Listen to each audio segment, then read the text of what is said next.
Hey everyone, I'm here at the Women Who Lead Conference. I've got some closing thoughts here with Associate Dean for Diversity at the College of Medicine here at FIU. She was one of the panelists today. We did hear from her during one of our live sessions, but we wanted to go ahead and expand on those topics a little bit for about 5 minutes. If any of you show up instead of viewing later, go ahead and send us any questions you have, and we'll try to pick up some of those during the conversation. So, Doctor, yes. What a conference. It was an awesome conference. It was very inspiring, and it allowed, I think, people the opportunity to just figure out where they are in life and the things that they would like to accomplish and how they need to work together to accomplish those things. Absolutely. So I think it was very good. Now, what's your background again? Can you summarize that? I have a public health background, so I've done a lot of work with medically underserved communities, particularly communities of color, and then I went from research to more community-based research, so working with these communities, bridging gaps, understanding what the needs are of the community so that we could better assist in improving the health outcomes of those community members. And then I transitioned into this diversity and inclusion work, which was always an underlying kind of thing going on with the work that I was doing. So this kind of transitioned me more from a faculty position to a more administrative role, and kind of moving the ideas that I have about equity and inclusion on a different level. And so I was able to, work with students to try to get them into the STEM fields. And so that's kind of where I am right now, and increasing the underrepresented minorities in medicine. Excellent. That's excellent. Now, have you worked much with the business community in South Florida at all? Are there some initiatives that you've had a part in that we should know about? I haven't worked directly with a lot of businesses. There are some, I don't know if you would call them businesses, but more or less organizations that are community-based organizations. And so I don't know how you term them as a business. Well, are any of them like social entrepreneurship type initiatives? Or? No. They're really more so just grassroots kind of organizations that are, just fighting for health equity within the communities. Well, maybe that's something we should work on around here. Some social entrepreneurship in the area of community medicine. Right? Yeah, that would be awesome. Is that the right term, community medicine? Yeah, okay. I think it is. Excellent. So, moving on, what key points do you really want to summarize from this that would have an impact, on the wider community here and also within the business community in South Florida and anywhere? Understanding that diversity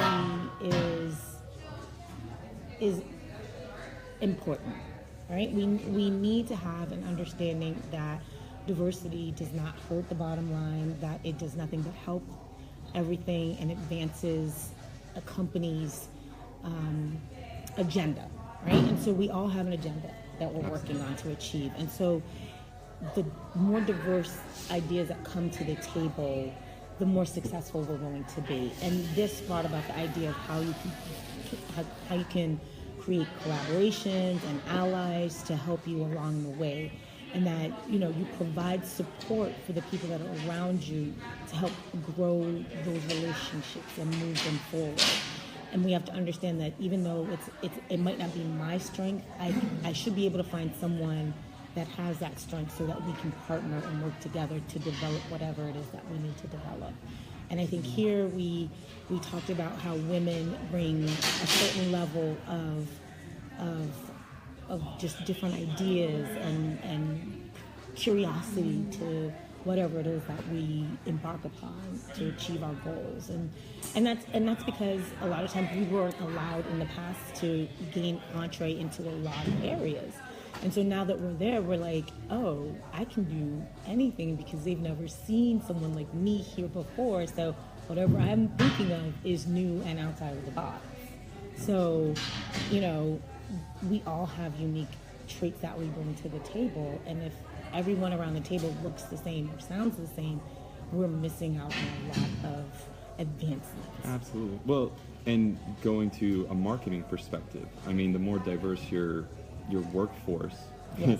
the more consumers that you're going to reach. So if you really want to talk selfishly about the bottom line, I mean, nowadays there is almost total transparency with any company. In my opinion, no matter what you've done good or bad, Right. whatever you've done right or wrong, and whatever the makeup is of your company, it has to be transparent. It is transparent, whether you want it to be or not. Exactly. And so if people see a diverse workplace, in my opinion, Yes. then you are automatically marketing to multiple segments without any effort. Yes. That's kind of my thought on that. No, it I don't know if is. you agree. No, that's totally it. And so, when we, there's a big push in a lot of businesses to do cultural competency and unconscious bias trainings, right? And so one of the things that they're looking at is how to get their employees to understand that people make a connection with a product or a business, and it's a personal thing. Some people prefer, Coke versus Pepsi, but it's personal for them. And the reason they choose something is because they feel some kind of way about that product or about that service, and they are loyal to that brand, right? And so if I go to a business and I don't see individuals that are representative of who I am or what I think or the way I like to do things, then I'm more apt not to invest in that company or invest my money in that company. You're not going to buy that product or participate in their Exactly. And so you're talking about, what we're talking about now is our society has moved from a very, monochromatic group of folks to a very multi-chromatic group of folks, and then not just necessarily in color, but in thinking, in gender, in orientation, in abilities. And so all of these individuals have to be acknowledged and understood about what they bring to the table, and how you can engage those people is to have people on your teams that can address those needs. So when I tell you I go out into the community and I talk to community members to find out what their needs are, if I'm not at the table for you to ask me what my needs are, how will you know what I need? How will you produce what I need? Absolutely. How will you get that qualitative data? Absolutely. Exactly. No, definitely some good points there. Now, shifting a little bit, to me it seems like there is a certain fear of certain terms nowadays within certain circles. Especially in the current political climate. We won't go too far down that path. I use my private Facebook for that. That's perfectly fine.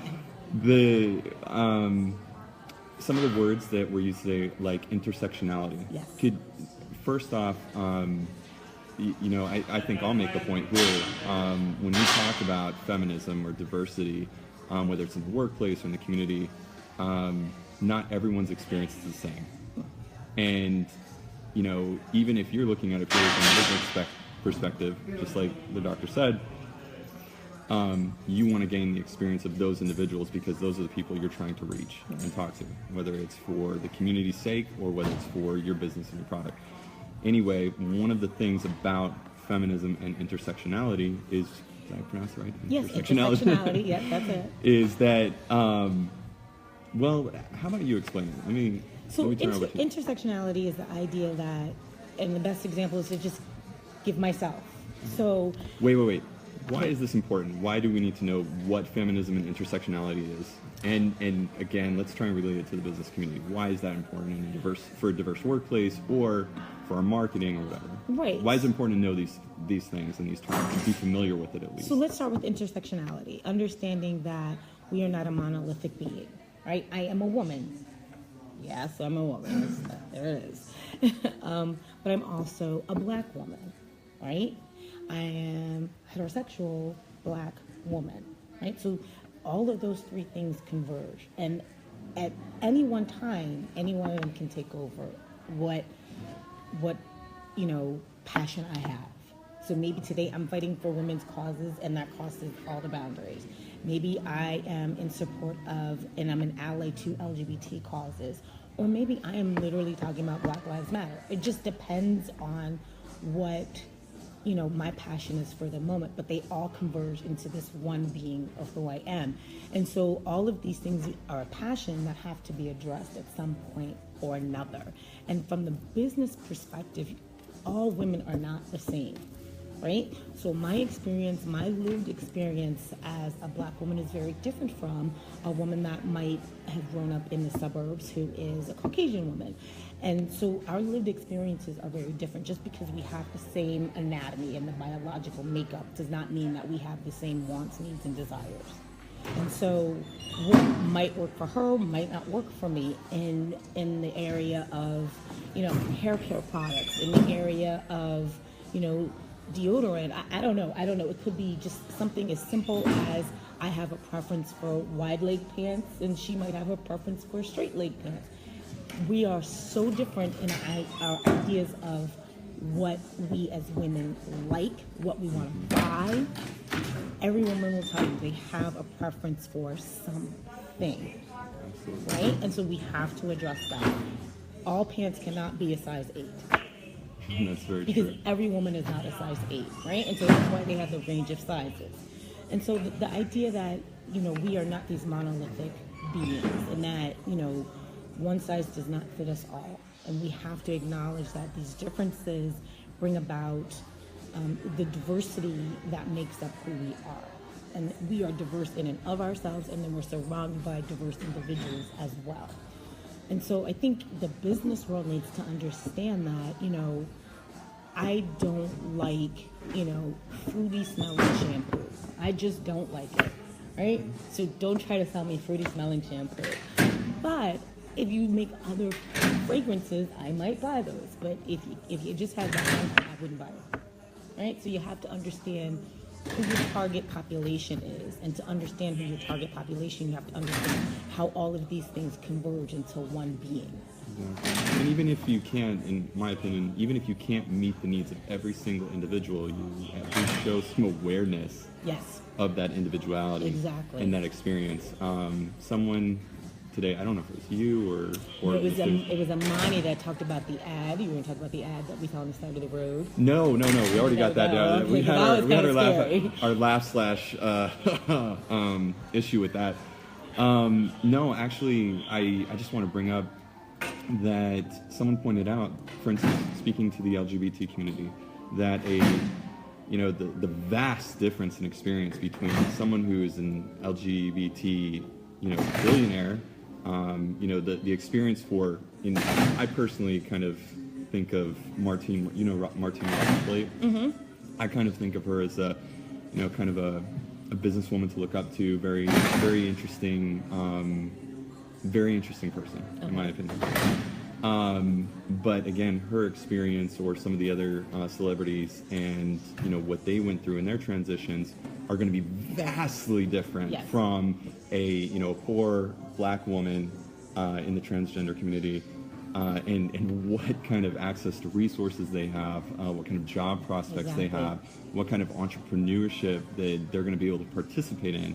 And so at least being aware of those differences is profoundly important in my opinion. Yes. Especially in the medical community, I know that they're making more and more, advances there. So, even from a medical business perspective, I would think that it's within everyone's interest to be extremely aware of where people are coming from economically, Yes. as well as physically. Yes, definitely. I think, the medical community, not that we're that advanced, we're not. Literally, I like to think you are. It's taken Every time I go to the hospital. Yeah, well, it's taken a while. So if you are LGBT, a lot of times you go into your doctor and they'll ask you, do you, what is your gender? Mm-hmm. And if you're transgendered, you only have the option typically of male or female. Or if you're transitioning, you only have the option of male or female. Right. And so what they've had to do is literally open up the choices that people have, how they prefer to be referred to in their gender. Now, here's a quick question. So, whatever anyone's opinion on the subject of transgender or intersex or any of those different categories, whatever their opinion, how hard is it to make some accommodations for that, especially on paper? Like, is that really from my perspective as a business person, if I own a business and I have one of those sheets that needs to be filled out for whatever reason, to me it makes perfect sense to reach out to those communities, to market to those communities by adding an additional, an other whatever it is that most of my community responds to or might respond to, like, it doesn't cost me anything but a blot of ink on that page. Right, but if you don't have anyone in your circle that you could go to and say and ask, you know, is this appropriate? What do I ask? And you live in that bubble that a lot of people live in, a lot of business owners, a lot of companies they live in this bubble. in a bubble, and they don't think that they know what another individual needs or wants are. And so if they don't have anyone to diversify their thinking, to say, hey, you might want to think about changing this and maybe adding a couple of other lines or a couple of other choices, then it won't get out. So, I mean, unless you point it out to an individual, they don't oftentimes think about it. So let me ask you this. So let's say that I've taken that step and I've diversified my workplace, I've diversified my business, I'm starting to diversify my marketing. Does it hurt me to go and draw on the knowledge of the individual employees or executives or staff that I have that are, you know, part of the diversity that I'm trying to reach out to, as it were? I think it's important for you to reach out to them. I think it's, but it is there a wrong way to ask a question? Yes, there is definitely a wrong way to ask a question. There's definitely a wrong way to Which, again, ask speaking a of questions, question. if any of you are watching and you have any questions, go ahead and start posting them, because we can, since we have Dr. Brewster here, we might as well pick her brain a little bit if you'd like to. Go ahead. Yes, there is definitely a wrong way to ask a question, and that is a lesson learned. Okay. You don't know it's the wrong way to ask a question until you ask the question and you get a negative response, or you get the response that you weren't hoping for. And how can I, if I was a business owner right now and I want to start asking my diverse population, give me an example of how I should go about asking that. Like, let's say that I want to market to, let's say, one of the most marginalized communities out there, the Black transgender community. How do I go about asking that? So the first thing I would obviously, and assuming I have a Black transgender or several people that meet that particular that are within that spectrum, and I can go to them, what's my next step? So it's almost like you're doing a pitch, right? Okay. A business pitch. You're going to go to this individual or individuals that you know, and you say, this is what I'm thinking. Tell me, am I going in the right direction? And how do I fix it so that I don't, put my foot in my mouth, basically, and, blow everything out of the water? And so you have to come in humble. You have to come in humble, and you have to say, look, I don't know anything about this community. How can we work together to help me bridge that gap? What is it that I need to do? What is the language that I need to use? And how do I become more aware and more sensitive to the needs of that community? And that's it. From a purely selfish perspective, like, that sounds like not a lot of time to have to invest to keep yourself from making a huge mistake, and also just being a little more ethical in your language and the way you reach out to both, consumers or investors, or, if you're having a hiring initiative, how to reach out to those communities to diversify your own workplace. Yeah, I mean, that's the easiest way to do it. Just kind of approach it in a way that, how would you ask your mom something? You know what kind of, you can think, oh, I'm talking to my mom. I would never be disrespectful to my mom, right? It's just not one of the things. Well, she would have slapped me upside the head. Right, and so you don't want to get slapped upside the head. So I was not abused as a child. What I would suggest is that you think of as the consumer as your mom. Like, what is it that you would do for your mom that you wouldn't want to do for your customers? Right. And it's like, so if you have that kind of perspective, it's like, I'm going to treat everyone like I would treat my mom. That's assuming that everybody loves their mom, they have a great relationship. Not everybody does. That's through the lens of loving your mother. Let's go with that. Let's go with that journey. And that, you want to make sure that your mom is happy. You want to make sure that your customers are happy. You want to make sure that you're meeting their needs. So it's not so much a white glove approach when you're asking your diverse workplace these questions before you move ahead with, say, again, I'm just using this as one example, a marketing initiative. Mm-hmm. It's not such a white glove treatment. No. What's a good word? You just have to be aware. That's it. You just have to be self-aware of. And maybe internalize those lessons a little bit. I mean, we all come from different perspectives, and we all have privilege of some sort. And so if you are approaching a marginalized community or a group of people, recognize that you are coming from a place of privilege, and understand that you can't just say what you want to say or ask a question any kind of way that you would like to ask a question. But you do have to start asking questions. But you do have to ask, and you have to have the difficult conversations. You have to say, look, this is just not in my area of expertise. Can you help me? Can we work together? But the idea is that it's a collaboration and not just sucking up the information, yes, but rather working with yes, that person. There has to be a win-win, and it is a win-win for everybody if you are having these conversations and bringing them into the fold and saying, now we are truly diversified. Okay. Do you have any perspectives on, or any particular successful companies that you think are especially diverse you can think of right off the bat? Excluding FIU, because we know FIU is one of the most diverse. It is the most diverse, right? It is. I think it's the most diverse university in the U.S. And yeah, fourth largest. I do think there are. So I know that American Airlines does a good job with their diversity. Carnival Cruise Lines does. And let me tell you why I know this. Because You sound like really fun places to work too. I mean, like I know this how is that because most diverse places? Like, is you want to go and take a cruise? Yeah. That's where you want to have fun, right? Google is actually pretty known for its diversity and their diversity initiatives. Okay.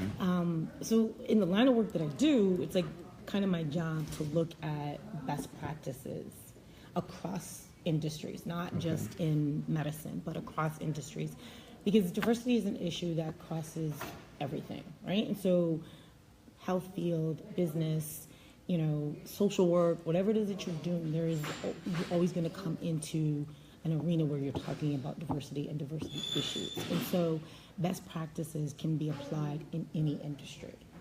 And so I look across the board, and that's what a lot of people need to do. They tend to stay, okay, I'm in medicine, so I can only do what people in medicine are doing. Well, no. I get most of my diversity videos from other industries. So while you're Google looking at makes an intersectionality, awesome one. You're looking at that intersectionality of businesses as well, Yes. and industries. Yeah, Okay. Google makes an awesome video on unconscious bias. We have a question. Oh, do you want to take okay. questions? Sure. Or let's do them at the end. What do you think? Whatever makes your life easy. Well, let's take the question since Katie's right there. All right. Katie says, I want to support businesses that support diversity. How do I ensure I'm choosing those businesses? You can, so most businesses that are publicly traded. Oops, Hold on noises. 1 second. Sorry, loud noises. Si pueden minimizar? Sorry. This is real life. This is live. This is it. It's live. It's Facebook Live. All right. So again, I want to support businesses that support diversity. How do I ensure I'm choosing those businesses? From Katie. So one of the things that you can do is, if it's a publicly traded company, you can access some of their public records, right? And you can look them up and identify, do they have a diversity office or a community-based office in which they engage with their community and their constituents? Is there, who is their target population, and what kind of mechanisms do they advertise? Do they advertise on radio stations or television channels that you watch? Are they actively trying to engage you? And then you can also, there are, depending upon what, businesses you're interested in, there are always, so I know that there's the Black business, yellow pages, there's the Latino business yellow pages that are often minority-owned businesses that you can actually Google or get one of these books. I don't know if they make paper books anymore. I don't think they make phone books anymore. But what is that? There used to be the minority business owned catalog or yellow pages, for lack of a better word, that you could go to and find businesses in your local community that are minority owned or are predominantly catering to a minority or gender specific population. Excellent. So that's the best answer. I hope that helps, Katie. Anything else from Katie? So I think you just have to kind of do your homework. It's not right there, and you can access a lot of information online now that you couldn't before readily. And I think that people don't take advantage of the wealth of knowledge that the internet provides us with in doing that research and finding the companies that best meet our needs and address the issues that we are looking to have addressed. How can I, as a consumer, change businesses to become? That's a tricky question, Katie. You can start a business, Katie. You could do that. You could do that. So I don't know. You know, you have to kind of look at how, first of all, how big is the business, and when you say you want them to diversify, exactly defining what that diversity means or looks like to you, and what are the small steps that you can take, because it doesn't happen overnight. I mean, short of, you know, the whole boycotting and marching and, you know, holding up signs and picketing outside their businesses, which is fun and sometimes effective. You can do, and you might get a faster, I don't know, result that way. But probably most businesses want to do the right thing. I believe that in my heart. And, you know, I think if you have the conversation, if you can get to the business owner or talk to the managers and say, hey, look, you know, I noticed that this is what's going on here and I don't think it's appropriate. And you know what? The whole thing of social media is the one thing I find that whenever I have a problem with a business, I go on Twitter and I tag them. And guess what? They respond. Yeah, that's true. I have gotten responses within 15 minutes, and they're like, we're so sorry. JetBlue sent me a $100 voucher because I was really upset with having to sit in the airport for 12 hours with a 7-year-old. And I was like, this is, you know, they didn't come on to the last minute to tell us what. So, you know, I'm on Twitter. I use social media as a way to engage businesses, which I'm disappointed in. Absolutely. And here's the other thing, too, to add to that. Most businesses nowadays are taking a hard look at corporate social responsibility. Transparency is not just something that you do if you want to. Transparency is a reality. Your company will be transparent whether you want it to or not. There's no way around it, especially in this day and age, again, with social media, with the followings that people get, with the way the information moves nowadays. So these companies are looking closely at their CSR management. They're looking at it as a matter of reducing risk. All right, so that's something that's actually quantifiable in terms of returns on investment. You know, what you invest into your risk management, what you invest into your corporate social responsibility does have an impact on your company long term. And I was tying that into your point somehow, and I totally forgot. Sorry, I can't help you there. But that's the thing is maybe even if it's not the intent to act ethically, most businesses now are going to do that anyway. Yeah. And there is a push, especially amongst MBA programs now, especially at Harvard and a few others. There's a huge push to get almost like a Hippocratic oath. Mm-hmm. Is that the right pronunciation? Yes, that's it. Yeah, to get almost a type of Hippocratic oath for MBAs as they graduate, and insist that people stick to that, behave ethically, and look out for their stakeholders rather than just their shareholders. And that requires a lot of long-term thinking, which hopefully diversity can help that. Yeah. I have one big question for you. Okay.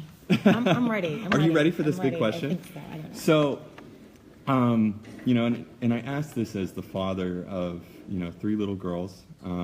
They're mixed race and nationality, so that's one of the reasons that I like this type of outreach. I like these types of conferences. I like to come here and learn things, and I like to look out for what might be coming their way in their own future. Mm-hmm. And hearing and listening to some of the speakers and some of the questions, this is the question that came to my mind. Being that there are probably more than a few future business leaders, or more than a few future business leaders in the room today, what would you tell those women to remember when they break that glass ceiling, either within business organizations or as entrepreneurs? That glass ceiling, when they break it, what do they need to remember? What do they need to look back on? What can they derive from that? And what would you like to see them do with that future power as business leaders? So a lot of times people get there and they forgot how they got there, right? So the one thing I would tell them is to reach back. Like, you got here on the shoulders of someone else. And whether it was another female or it might have been an ally that you had in a male colleague, you got there on the shoulders of someone else. We rarely get somewhere where someone did not provide us with support. And it goes for so-called self-made men too. Yeah, I'm sorry, we all had yeah. some type of platform to come off Yes. of, no matter how desperate our circumstances. Exactly. Go ahead. And Sorry. so the idea that, you know, we don't operate in a vacuum, and that you have to always think about who is coming behind me and how can I make it better for those individuals, and what is it that I need to do to ensure that there's more than just one of me. Because the idea that there's one of me feels more like tokenism than diversity. Gotcha. Okay, and so one means, great, I broke the glass ceiling, but there should be more than just one. The And idea there is to should- make that the norm and not Yes, something that you and have not to the celebrate every exception. time because Right. it happens to be something that's happening all the Exactly. time. So the idea is, if you bring other people along and remember to not just mentor them, but to sponsor them. So one of the things I talked about today was sponsorship. Make sure you bring them into that room to have those conversations with the people in power. You know, it's not enough to just introduce them and just like, here, I want you to meet so and so. That's great, I've met them, but what is it that I can bring to the table for them, and vice versa? Like, how do we create an interaction more so than just a meeting?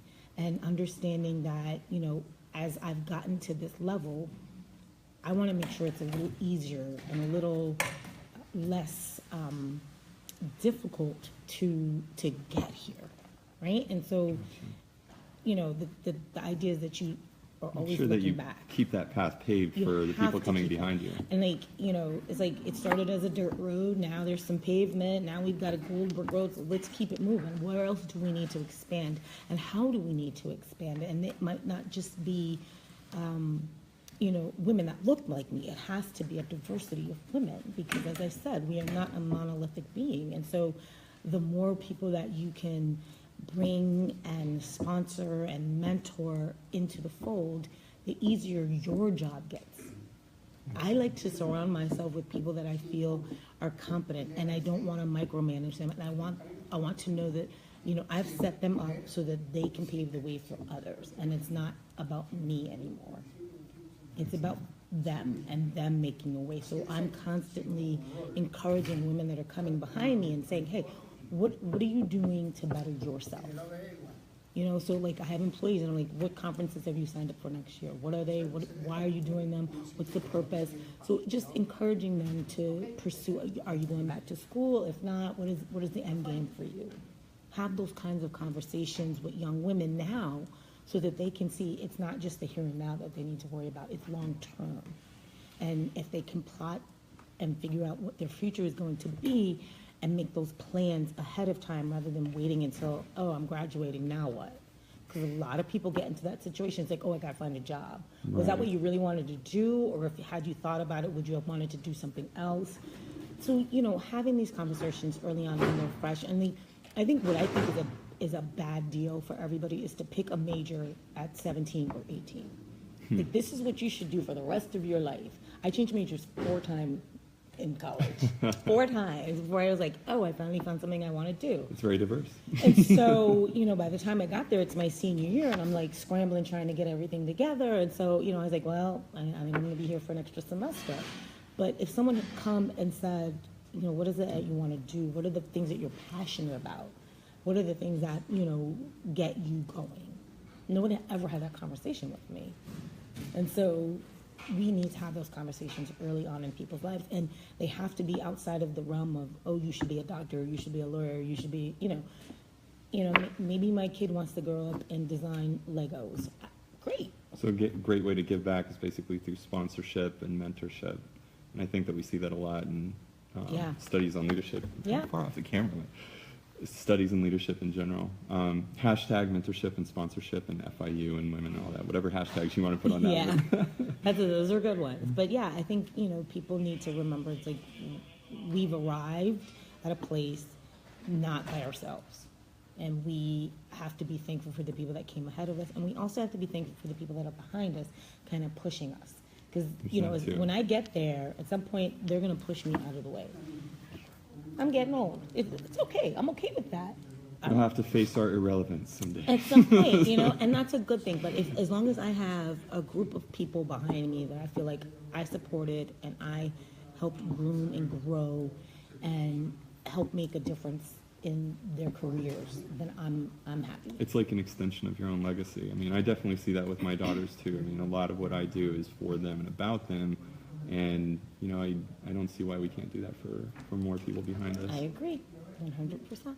And what else? Any other final thoughts? No, Closing thoughts? That was, I think particularly for business, I mean, just understanding that, it is what you just said. It's profit is great, but understanding and meeting the needs of your constituents is even better. And I also think it equates to better profits. And not just, here's the thing too, it's the difference between long-term and short-term thinking. In my opinion, and from what I've seen and from some research that's out there, if you want to establish your company long-term, if you want to,